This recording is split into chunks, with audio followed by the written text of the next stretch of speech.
Ever get that, like, mini heart attack moment when you've forgotten a password? Like you're locked out of your own digital life. It really makes you realize, huh, how important that little sign-in screen really is. It's the gatekeeper, isn't it? It is. And today we're breaking down one you probably see every day, the Google Drive sign-in page. We're going on a deep dive to see what this seemingly simple screen reveals about the bigger picture of digital identity and how we navigate the online world. It's amazing how much we take it for granted. I know, right? Okay, so we've all seen those fields asking for your email or phone number. What's the logic there? Well, it's practical, right? You probably use one or both to manage your Google account already. Yeah. But it also speaks to how we're establishing identity online these days. Our digital lives are tied to these personal identifiers. Which is handy, for sure, but also a bit risky, right? I mean, those identifiers can be compromised, which brings us to the type the text you hear or see section. Ah, yes. Sometimes I swear I spend an eternity trying to figure out if that's a lowercase l or an uppercase I. The cap TCHAs. Annoying, maybe, but essential. And it's not about making sure you, personally, aren't a robot. It's part of a much bigger battle. Think of it as an arms race between security and increasingly clever bots trying to break in. Wow. So every time I finally crack the code of those squiggly letters, I'm contributing to the greater good of cybersecurity. Exactly. Who knew? Okay, but back to those email and phone number logins for a sec. What about two-factor authentication? Good idea or good idea? Essential. Seriously, think of What? it this way.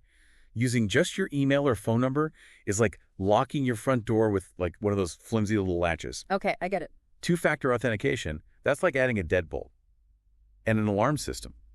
It's that extra layer of verification, usually a code sent to your phone, that makes it way harder for anyone up to no good to waltz in, even if they have your password. Got it. Double lock it up. But there's one more thing on that Google Drive login. Not your computer. Use a private browsing window to sign in. It's layers on layers. Right.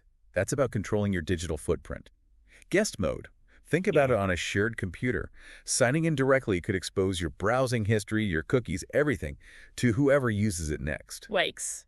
Guest mode creates a buffer. It limits what gets stored. More privacy then, but maybe a tad less convenient. Like if you're constantly having to log back in or you can't access your usual settings, it's that trade-off between convenience and security again, isn't it? Exactly. And it's everywhere in the digital world. It makes you wonder, do most people even register all of this when they're just trying to check their email? That's the thing. We interact with these screens so often, we become numb to it. But those little choices matter. Every click contributes to your digital footprint. Yeah, and this goes way beyond just one Google Drive session. It makes you think about all the data that's collected on our online activity, often without us even realizing it. How we log in, what we click on, how long we stay on a page. It's all getting tracked. So, like, next time I'm staring at that Google Drive login, I should really be paying attention. Think of it as a gateway to a much bigger conversation about data privacy and security in the digital age. And what about the future? I mean, will we all be logging in with our eyeballs or something? Well, who knows? Maybe we'll be using biometric authentication. Or maybe there'll be a big push towards decentralized systems that give users more control over their data.